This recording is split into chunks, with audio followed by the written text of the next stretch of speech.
ஊருக்குள்ளார கலவரம் பண்றவன், ரகலை பண்றவன், பிட்பாக் அடிக்கிறவன், மாஃபியா வேலை பாக்குறவன், ரவுடித்தனம் பண்றவன், இந்த மொட்டை கொம்பு சாராயம் குடிச்சிட்டு பெண்களிடத்துல வம்பு பண்றவன், சாராயம் குடிக்காம ரவுடித்தனம் பண்ணக்கூடியவன், அப்படியான ஒரு கட்சிக்கு சரியான உதாரணமாக இருப்பது பாரதிய ஜனதா கட்சி தான். இதுதான் இப்போது பாரதிய ஜனதா கட்சிக்கு வேண்டும். நீ எல்லாம் ஒரு மனுஷன், இது ஒரு கேவலமா இல்ல? எல்லா ரவுடி எங்க இருக்கானா நீங்க பாஜக இருக்கிறான். இன்னைக்கு தமிழ்நாட்டில் எல்லா இடத்துலயும் பார்த்தா பாஜக கொடி பறந்துட்டு இருக்கிறது, கார்ல கொடி இருக்குது, கட்சி வளர்ந்துருச்சு அப்படிங்கிற மாதிரி ஒரு பிம்பம் இருக்குது.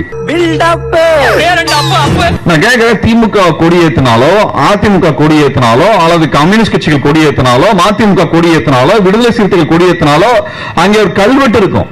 எந்த பாஜக கட்சிக்காரனோட கொடிக்கு கீழே கல்வெட்டு இருக்குதா?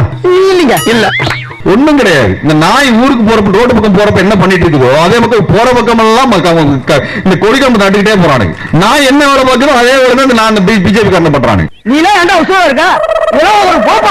இன்னைக்குதான் அவருடைய வேட்பு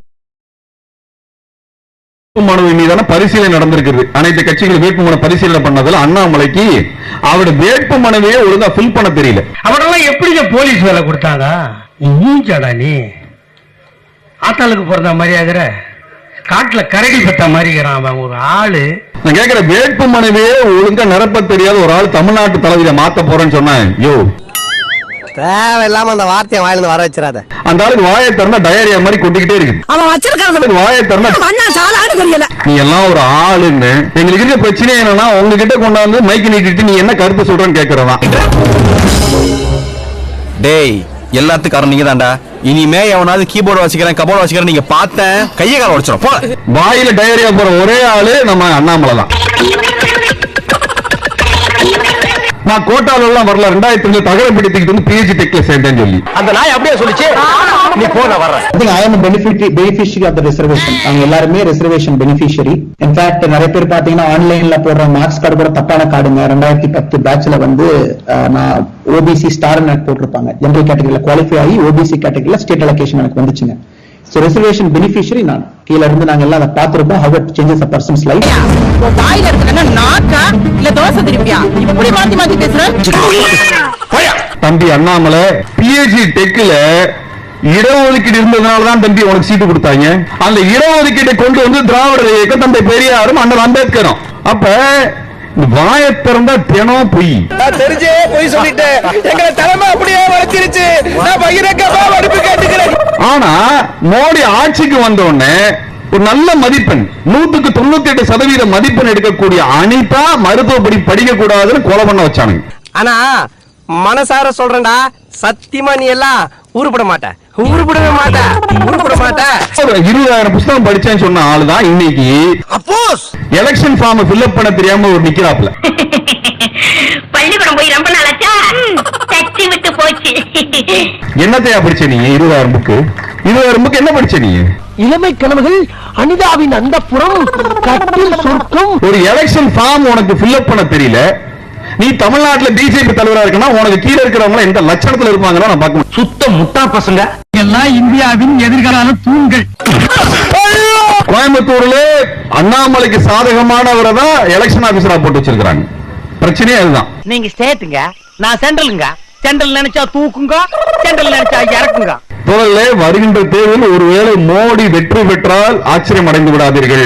அது மோடிக்கு மக்கள் தந்த ஆதரவு அல்ல, மோடிக்கு எலெக்ஷன் கமிஷன் கொடுத்த ஆதரவால் மட்டும்தான் வெற்றி பெற முடியும். ஃப்ராடு பசங்க இவங்களெல்லாம் நம்ப கூடாது. ஒரு ஃபார்மே ஒழுங்கா ஃபில்அப் பண்ணுவது இந்த ஆளு பார்லிமெண்ட்டுக்கு போய் என்ன பண்ணுவாரு?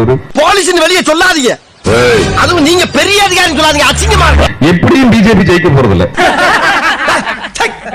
என்ன சிரிப்பு ராஸ்கல், என்ன சின்ன பிள்ளைத்தனமா இருக்கு. போன தேர்தல்ல 353 சீட்டு வந்து மோடி சர்க்கார் வாங்குச்சு. கடந்த தேர்தலில் கர்நாடகாவில் ஜெயிச்சாங்க, இன்னைக்கு அதுவும் கிடையாது. இப்படி இருக்கக்கூடிய நிலைமையில 200 சீட்டு கூட ஜெயிக்க முடியாத மோடிக்கு தேர்தல் கமிஷன் ஆதரவு அளித்துக் கொண்டிருக்கிறது. சார் இவனை என்ன பண்ண சார்? எனக்கு ரொம்ப ஆர்வமா இருக்காங்க. அவங்க கிட்ட ஒப்படைச்சோம்னா படிக்கல்லையே பழி போடுறாங்க. வேண்டாம் இவங்களெல்லாம் வேலை விட்டு தூக்கணும். நான் ஒரு வேண்டுகோளை தமிழ்நாட்டு மக்களுக்கு முன்வைக்க விரும்புகின்றேன். 24 தேர்தலிலே பாஜக தோல்வியடைவது மட்டுமல்ல, டெபாசிட்டே வாங்க முடியாத அளவிற்கு அனைத்து பகுதிகளிலும் பிரச்சாரத்தை மேற்கொள்ளும். ஆஹா, சூனா போனா ஒவ்வொருத்தருக்கு வேகத்தை பார்த்தோம்னா அவன் அருமை வறுமைக்கு ஆபத்து வந்துடும் போல் இருக்கடா. ரொம்ப கவனமா டீல் பண்ணி ஆட்டத்தை கலச்சர் ராசா. நமக்கு நடந்த எந்த புயலுக்கும் எந்த நெருக்கடிக்கும் அவன் எட்டி பார்க்கல, வெள்ளத்துக்கும் வந்து பார்க்கல. இப்படிப்பட்ட நிலையில இவனுக்கு மறுபடியும் ஜெயிச்சானுங்கன்னா சர்வநாசம் சர்வநாசம் சர்வநாசம். தமிழ்நாட்டுல எந்த கட்சியும் இருக்க முடியாது. தம்பி நான் அடுத்து வர ஒரு 5 நிமிஷம் 50 வருஷத்துக்கு அப்படியே இருக்கும்டா, விட்டுறாத.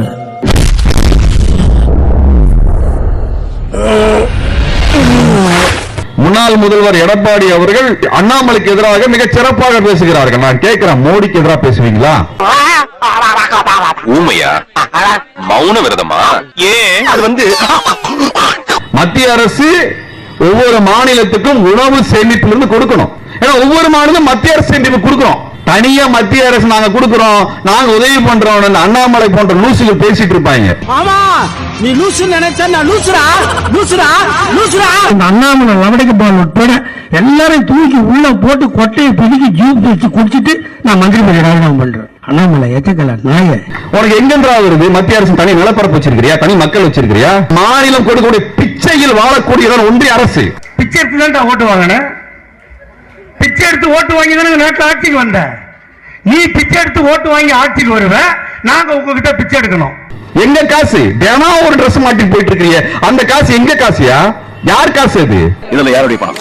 இவங்களுடைய பணம். இத பாரு, தெரு தெருவா பேப்பர் பொறுக்கி, பிளாஸ்டிக் பொறுக்கி, வீட்டு வேலை செஞ்சு, கூலி வேலை செஞ்சு, பால் பாக்கெட் வாங்கி கொடுத்து நாலு பூரா கஷ்டப்பட்டு சம்பாதிச்ச ஏழைங்களோட பணம். ஏன் வரி? இட்லிக்கு வரி, சட்னிக்கு வரி, செத்தா வரி, புதைச்சா வரின்னு எல்லாத்துக்கும் வரி போடக்கூடிய அயோக்கிய அரசு. 2 இட்லி ஹோட்டல்ல சொன்னா ஜிஎஸ்டி போடுறீங்களே, இடைய ஊர்காலி அர்த்தவனுங்கள ஊர்ஸுக்கு தானே வரி போடலாம். 2 இட்லி ஹோட்டல்ல சொன்னா வரி போடுறீங்களே, நியாயமாடா? எதற்கும் அச்சப்படாதீர்கள், துணிந்து நில்லுங்கள். இவர்களை விரட்டுவதுதான் நமது வேலை. விரட்டி விரட்டி வெளுக்கத்தவனுது. எங்கெல்லாம் அமலாக்கத்துறை இது போன்ற குற்றச்சாட்டை முன்வைத்திருக்கிறோ அந்த நிறுவனங்களிலிருந்து பல்லாயிரக்கணக்கான கோடி ரூபாயை பாஜக வாங்கியிருக்கிறது. இந்த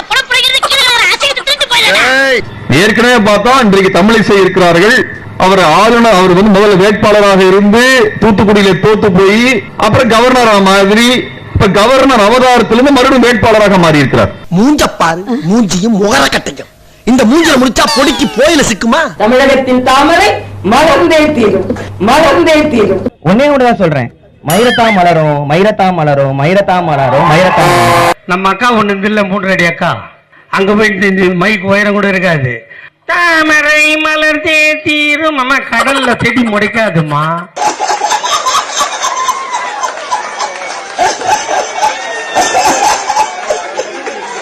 அந்த தமிழிசை அவர்களை ஒரு மாணவி விமானத்தில் பாஜகவை எதிர்த்து ஒரு குரல் கொடுத்தாருங்கிறதுக்காக அவர் மேல பொய் வழக்கு போட்டு அந்த பெண்ணை சிறையில் அடைக்கிறதுக்கு எல்லா வேலையும் செஞ்சாங்க. இதெல்லாம் பேர் எனக்கு தெரியுமா? ஸ்டார்ட் பண்ணு.